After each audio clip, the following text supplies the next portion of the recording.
কাঁদবেন না। দুনিয়াতে কত কান্নাকাটি করেছেন আমার বন্ধুগণ, আজকে জান্নাতে, আজকে কিয়ামতের ময়দানের দিন আপনার কান্দন আমি সহ্য করতে পারি না। সালকো তো এবার আপনি জান কি লাগবে, আসফাতু সাফা, যার জন্য সাফায়াত করবেন আজকে কবুল করা হবে। বলেন না সুবহানাল্লাহ। বিশ্বনবী বলেন প্রত্যেকটা নবীগণকে, প্রত্যেকটা রাসূলগণকে আল্লাহ তাআলা দুনিয়াতে একটা স্পেশাল দোয়া দিয়েছিলেন, লিকুল্লি নাবিয়িন দাওয়া মুস্তাজাবা। এই দোয়াকে বলে দাওয়া মুস্তাজাবা। পৃথিবীতে প্রত্যেকটা নবীগণ রাসূলগণ সেই স্পেশাল দোয়াটা দুনিয়াতে করেছেন। একমাত্র প্রাণ রাহমাতুল লিল আলামিন আপনার আমার নবীজি দুনিয়াতে কত কষ্ট করেছেন, কত লাঞ্ছিত হয়েছেন, কত মার খেয়েছেন। তাইফের জমিনে আপনার আমার নবী রাহমাতুল লিল আলামিন নবীজি রক্ত ঝরেছেন। ফেরেশতা আল্লাহর পক্ষ থেকে এসেছেন, এসে বলেন নবী গো আপনি শুধু বলেন তাইফের জমিনটা উল্টে দেয়। আপনার আমার নবীজি এই কঠিন মুসিবতের সময় বলেছেন, ওরে জিবরাইল তাইফের জমিন যদি উল্টে দাও আমি কার কাছে দ্বীনের দাওয়াত দেব? জিবরাইল শুনে নাও, যেই তাইফের জমিনে আমার রক্ত ঝরেছে ওই তাইফের জমিনই একদিন সাক্ষী দেবে আল্লাহর দ্বীন ইসলাম কায়েম হয়ে গিয়েছে। যে নবী হাসরের ময়দানের দিন এই দুনিয়ার জমিনে অনেক কষ্ট করেছে, এরপর ওই স্পেশাল দোয়াটা করেন নাই। আমার নবীজি বলেন ওয়া ইন্নী আত্তাবিউ দাওয়াতি শাফাআতাল লি উম্মতি ইয়াউমাল কিয়ামাহ। কিয়ামতের ময়দানে আমার গড়ে গড়ে উম্মত হাসরের ময়দানে দিন বেকার হবে, মায়ের কাছে যাবে মা তারা দেবে পরিচয় দেবে না, ভাইয়ের কাছে যাবে ভাই তারা দেবে কেউ পরিচয় দেবে না। কোটি কোটি মানুষের মধ্যে আমার গুনাহগার উম্মতগুলি যখন বেকার হবে সবাই বলবে আমার কি হবে, আমার কি হবে? আমার বন্ধুগণ সেই নবী বলেন ওয়া ইন্নী আত্তাবিউ দাওয়াতি শাফাআতাল লি উম্মতি ইয়াউমাল কিয়ামাহ। কিয়ামতের ময়দানে দিন দুনিয়াতে আল্লাহ যে আমাকে স্পেশাল দোয়া দিয়েছিলেন এই দাওয়া মুস্তাজাবা, দোয়া করতে দেরি হবে কবুল করে নিতে যিনি দেরি করবেন না বলেন তো তিনি কে?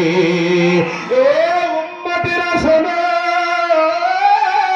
সে হাসরের ময়দানে দিন এই উম্মতি মুহাম্মাদীর কথা স্মরণ করে আমার নবীজি দুনিয়াতে কত লাঞ্ছিত হয়েছেন, কত মার খেয়েছেন, কত অভাবের মধ্যে ছিল, এরপরে স্পেশাল দোয়া করেন নাই এই উম্মতের জন্য। হাসরের ময়দানে দিন মানুষগুলি যখন বেকার হবে সেই সময় আমি আমার স্পেশাল দোয়াটা করে করে লক্ষ কোটি কোটি উম্মতকে আমি জান্নাতে পাঠাবো। সেই নবীজি মাদ্রাসা প্রতিষ্ঠা করলেন সর্বপ্রথম আসহাবে সুফা। আমার বন্ধুগণ আমার বাবাজিরা, যেহেতু আপনারা জানেন সোনাতলা গোবিন্দপাড়া শাহ ইসমাইল গাজী রাহমাতুল্লাহ আলাইহি হাফিজে মাদ্রাসার উন্নয়ন কল্পে মাহফিল। আমার বন্ধুগণ এটার প্রতিষ্ঠাতা আমার নবী বিশ্ব নবী, যেই নবীজি হাসরের ময়দানে দিন এই উম্মতি মুহাম্মাদীকে কখনো ভুলবেন না। আমরা উম্মতেরাও সেই নবীজিকে ভুলতে চাই না, কথা বলেন ঠিক কিনা? বন্ধুগণ আমার ভাইরা, মা বাবার মাধ্যম দিয়ে আমরা পৃথিবীতে এসেছি, এখানেও অনেকগুলি মা বোন এসেছেন, অনেকগুলি বাবাজিরা এসেছেন, হাজার হাজার নারী পুরুষ মানুষ এই মজলিসের মধ্যে। অনেকের মা আছে বাবা নাই, অনেকের বাবা আছে মা নাই, আবার এমন আছে মাও নাই বাবাও নাই। আমার বন্ধুগণ মায়ের আদর থেকে সন্তানগুলি আজকে মাহরুম হয়েছে। জানি না কার মা কবরে চলে গেছে, জানি না কার বাবা কবরে চলে গিয়েছে, জানি না কার বাবা মার কবরের মধ্যে দাউ দাউ করে আযাব হচ্ছে, আমি জানি না কার মা বাবার কবরের কবরে দাউ দাউ করে আযাব হচ্ছে। কবর থেকে সন্তানের দিকে চাহিয়ে আছে, ডাক দিয়ে বলছেন ওরে সন্তান, তোর মঙ্গলের কথা স্মরণ করে, তোর ভালোর কথা স্মরণ করে আমি ভালোভাবে নামাজ কালাম পড়তে পারি নাই, ভালো ভালো দান সদকা করতে পারি নাই।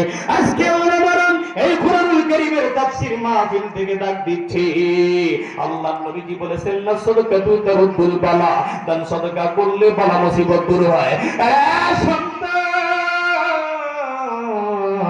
দুনিয়াতে রেখে এসেছি সম্পদ, দুনিয়াতে রেখে এসেছি বাড়ি গাড়ি, সব কিছু দুনিয়ার জমিনে রেখে আসলাম আজকে আল্লাহর জন্য।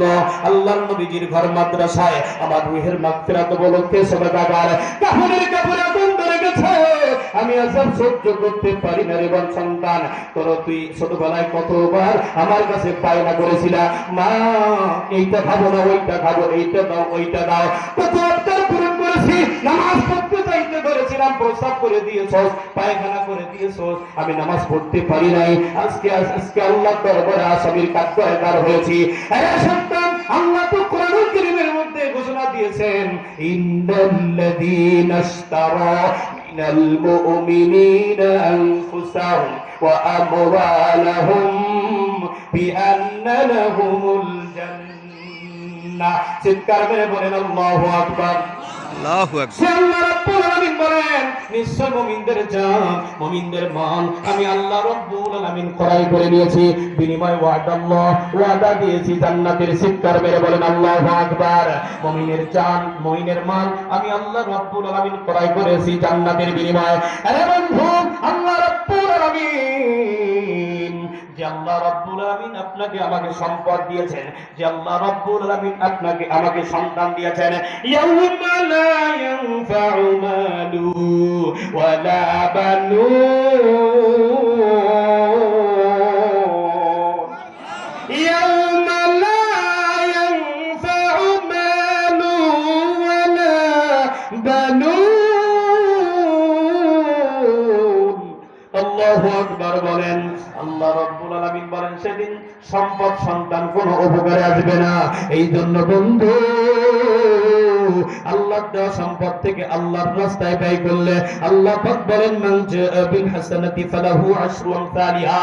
আল্লাহর জন্য কেউ যদি এক দিরহাম দান করতে পারো রে, আল্লাহ রাব্বুল আলামিন বাড়াইতে বাড়াইতে 10 গুণ পর্যন্ত বাড়ায় দেয়। চিৎকার মেরে বলেন আল্লাহু আকবার। এই হাজার হাজার নারী পুরুষের পক্ষ থেকে আমি জানি না কার বাদানি মা নাই, কার বাদানি বাবা নাই। মা বাবার মতন আপনজন পৃথিবীতে কেউ হবে না বন্ধু, মায়ের মতন আপনজন পৃথিবীতে কেউ হবে না, বাবার মতো আপনজন পৃথিবীতে কেউ হবে না। পৃথিবীতে দুইটা মানুষ বিনা স্বার্থে ভালোবাসে, 1 নম্বর মা, 2 নম্বরে বাবা। এই বাবা মা কার কবরের জগতে চলে গেছে আমি জানি না। বন্ধু, মা বাবা রেখে গিয়েছেন সম্পদ। আজকে আপনি অনেক প্রভাবশালী হয়েছেন, অনেক অর্থ সম্পদওয়ালা ব্যক্তি হয়েছেন, সুখের সন্ধান দেখতে পেয়েছেন, কিন্তু চোখের সামনে আপনার মা নাই, চোখের সামনে আপনার বাবা নাই। মন চাইলেও আপনি আপেল আঙ্গুর কমলা বেদনা খাওয়াতে পারবেন না, মন চাইলেও ভালো বাড়িতে রাখতে পারবেন না। যে মা 10টা মাস ধরে সামান্য পেটের মধ্যে আপনাকে আমাকে ধারণ করিয়া আমার বন্ধু কত চলাচল করেছে, কত গল্প গুজব করেছে আমার বন্ধুগণ, সেই মা যাদের দুনিয়া থেকে বিদায় নিয়েছে, মা বাবা রুয়ের মাগফিরাত উপলক্ষে সর্বপ্রথম এই সোনাতলা গোবিন্দপাড়া হাবিজিয়া মাদ্রাসার উন্নয়ন কল্পে আল্লাহর এক বান্দাকে দেখতে চাই।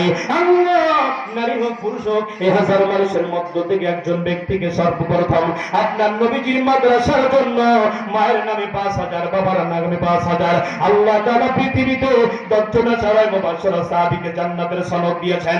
আমার বন্ধুগণ, এই জান্নাতি ব্যক্তি আশারায় মুবাশশিরা 10 জন সাহাবীর সাথে জান্নাতে থাকবার জন্য আল্লাহ এতগুলো মানুষের মধ্য থেকে বিসমিল্লাহ বলে শুরু করলাম। মায়ের নামে মাত্র 5,000 টাকা, বাবার নামে 5,000 টাকা, এতগুলো মানুষের মধ্যে একজন ব্যক্তি 10,000 টাকা দেওয়ার মতো বলে যে আল্লাহর বান্দা আছে। হুজুর